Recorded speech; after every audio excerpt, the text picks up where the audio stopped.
بسم اللہ الرحمن الرحیم الحق المبین۔ اگلا جو ہمارے پاس ٹاپک ہے وہ یہ کہ حضور پاک صلی اللہ علیہ وسلم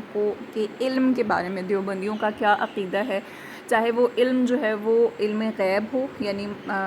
جو اس طرح کی چیزیں جو چھپی ہوئی ہیں ان کی خبر دینا ہو، یا عام کوئی علم مراد ہو۔ تو دیوبندیوں کا مذہب جو ہے وہ عام علم کے بارے میں یہ ہے، کہتے ہیں کہ رسول پاک صلی اللہ علیہ وسلم کو نہ تو اپنی عاقبت کا علم ہے، یعنی اپنے انجام کا، اور نہ ہی دیوار کے پیچھے حضور جانتے ہیں۔ اسی براہین قاطعہ کے صفحہ نمبر 51 پر ہے کہ خود فخر عالم علیہ السلام فرماتے ہیں کہ واللہ اللہ کی قسم لا ادری، میں نہیں جانتا ما یفعل بی، کہ میرے ساتھ کیا کیا جائے گا، ولا بکم، اور نہ ہی تمہارے ساتھ، یعنی نہ تمہارے ساتھ جو کیا جائے گا میں وہ جانتا ہوں۔ اور شیخ عبدالحق روایت کرتے ہیں کہ مجھ کو دیوار کے پیچھے کا بھی علم نہیں ہے۔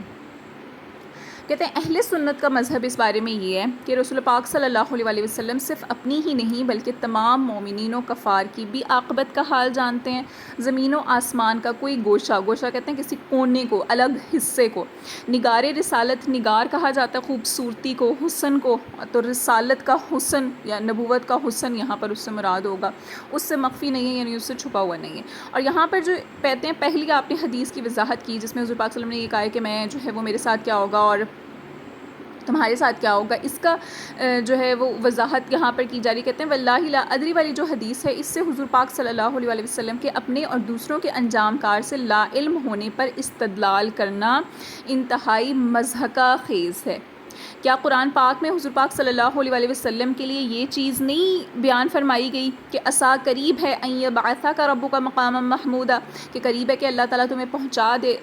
قریب ہے کہ تمہیں پہنچا دے تمہارا رب مقام محمود پر، اور مقام محمود ظاہر سی بات ہے ایسا مقام جس میں آپ کی تعریف کی گئی ہو، اور تعریف اسی شخص کی ہوتی ہے جس کے اندر کوئی عیب نہ ہو، کوئی کمی نہ ہو۔ اور دوسری آیت مبارکہ ہے کہ وللآخرۃ، اور آخرت جو ہے وہ خیر لک، بہتر ہے آپ کے لیے، من الاولی، پہلی سے۔ وارد نہیں ہوا اور کیا مومنین کے حق میں لیدخل المؤمنین، تاکہ وہ داخل کرے مومنوں کو اور مومنات کو جنت میں بہتی ہیں اس کے نیچے سے نہریں جو ہمیشہ رہیں گی اس میں۔ تو یہ حضور پاک صلی اللہ علیہ وسلم نے مومنین کو پڑھ کر نہیں سنائی، اس سے یہ بات واضح نہیں ہو جاتی کہ حضور پاک صلی اللہ علیہ وسلم کو ان چیزوں کا علم عطا کیا گیا ہے کہ مومنین مومنات جو ہیں وہ جنت میں داخل ہوں گے، اور حضور پاک صلی اللہ علیہ وسلم نے خود جو ہے وہ صحابہ کو اس بات کی بشارت بھی دی ہے،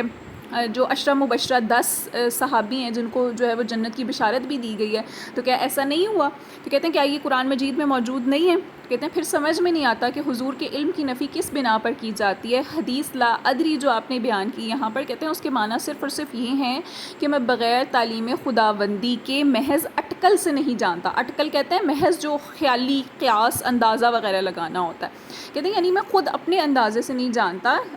اللہ تعالیٰ اگر مجھے علم عطا کرے تو پھر میں جانتا ہوں۔ اس کا مطلب یہ، اس حدیث کی وضاحت یہ ہے کہ میرے اور تمہارے ساتھ کیا ہوگا۔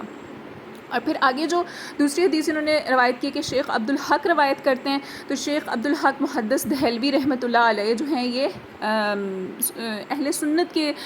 اس میں سے آتے ہیں، تو کہتے ہیں کہ انہوں نے اس کو حدیث کے طور پر اگر وہاں پر بیان بھی کیا ہے تو اول یہ کہ یہ کوئی روایت نہیں ہے، اگر دیکھا جائے تو یہ حضور کا کوئی قول نہیں ہے کہ مجھ کو دیوار کے پیچھے کا علم نہیں، یہ کسی صحابہ کا قول نہیں ہے، بلکہ اصل میں یہ کسی محدثین کی جو روایت ہے اس کو بیان کیا گیا، اس کی رائے، اس کے خیال کو عاجزی کے طور پر ذکر کیا گیا۔ بعض یہ کہتے ہیں کہ شیخ عبدالحق کا یہ اپنا قول ہے،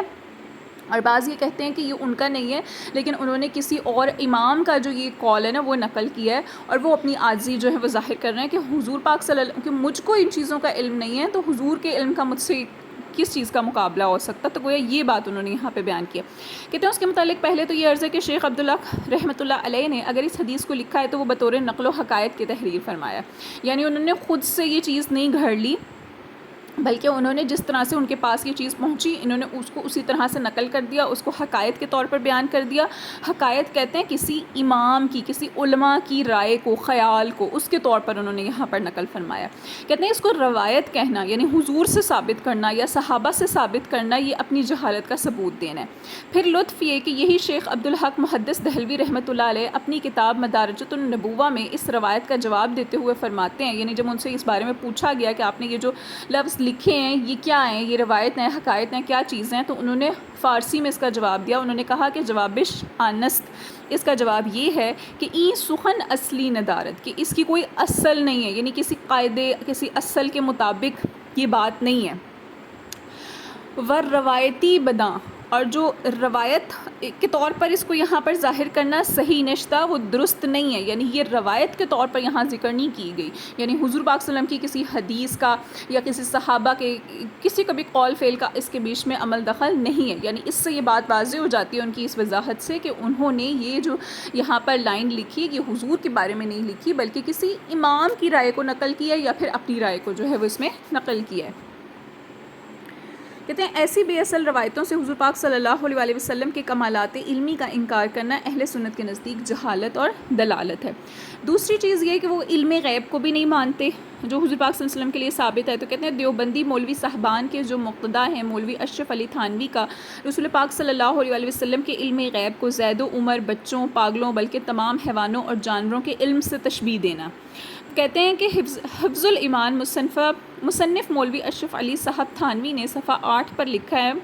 کہ پھر یہ کہ آپ کی ذات مقدسہ پر علم غیب کا حکم کیا جانا اگر بقول زید صحیح ہو۔ اب اس جملے کا مطلب کیا ہے؟ کہتے ہیں کہ بقول زید جو ہے نا وہ کسی بھی فرضی نام کو کہا جاتا ہے، ٹھیک ہے۔ کہتے ہیں اگر کوئی شخص یہ کہتا بھی ہے کہ حضور پاک صلی اللہ علیہ وسلم پر علم غیب کا حکم لگتا ہے، یعنی آپ کو علم غیب ہے، تو پھر دریافت طلب امر یہ ہے، یعنی ان سے یہ بات پوچھی جانی چاہیے کہ پھر اس غیب سے، یعنی جس غیب کا وہ حضور کے حق میں ثابت ہونا بیان کر رہے ہیں، اس غیب سے مراد بعض غیب ہے یا کل غیب ہے؟ بعض غیب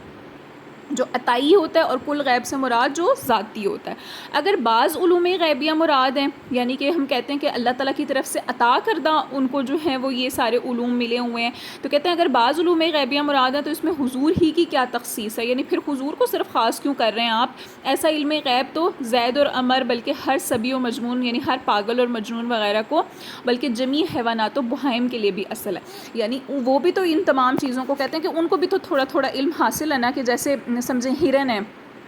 حیوانات میں اس کا شمار ہوتا ہے نا، اگر اس پر جو ہے وہ شیر وغیرہ کوئی گیدڑ وغیرہ حملہ کرنے لگتا ہے تو اس کو فوراً سے اس خطرے کا علم ہو جاتا ہے اور وہ بھاگ کھڑی ہوتی ہے۔ اسی طرح سے دیگر بھی اور مثالیں، یعنی وہ کہتے ہیں کہ اس طرح کا علم تو ہر ایک شخص کو حاصل ہے، تو آپ حضور پاک صلی اللہ علیہ وسلم کے علم کو اس سے خاص کیوں کر رہے ہیں؟ ان کو اس سے زیادہ درجہ کیوں دے رہے ہیں؟ نعوذ باللہ۔ تو اہل سنت کا اس کے بارے میں مذہب یہ ہے کہ رسول پاک صلی اللہ علیہ وسلم کا جو علم ہے وہ تمام کائنات کے علم سے ممتاز ہے، یعنی الگ ہے، اور اس قسم کی تشبیہ شان نبوت کی شدید ترین توہین ہے اور آپ کی تنقیص ہے، یعنی آپ کی شان میں کمی کرنا ہے کہ حضور پاک صلی اللہ علیہ وسلم کا علم جو ہے وہ تمام مخلوقات سے زیادہ ہے۔ تھوڑا بہت کسی کو علم حاصل ہو جانا اس بات کی دلالت نہیں کرتا کہ حضور پاک صلی اللہ علیہ وسلم کا علم جو ہے وہ ان سے کم ہو جائے گا، یا نعوذ باللہ جو ہے وہ آپ کی کمی یا آپ کی شان میں کوئی کمی یا گستاخی اس سے مراد ہوگی۔ تو یہ دیوبندی حضرات اس طرح سے کہتے ہیں، تو اس سے یہ بات واضح ہو جاتی ہے کہ حضور پاک صلی اللہ علیہ وسلم کی شان میں یہ لوگ کمی کرتے ہیں۔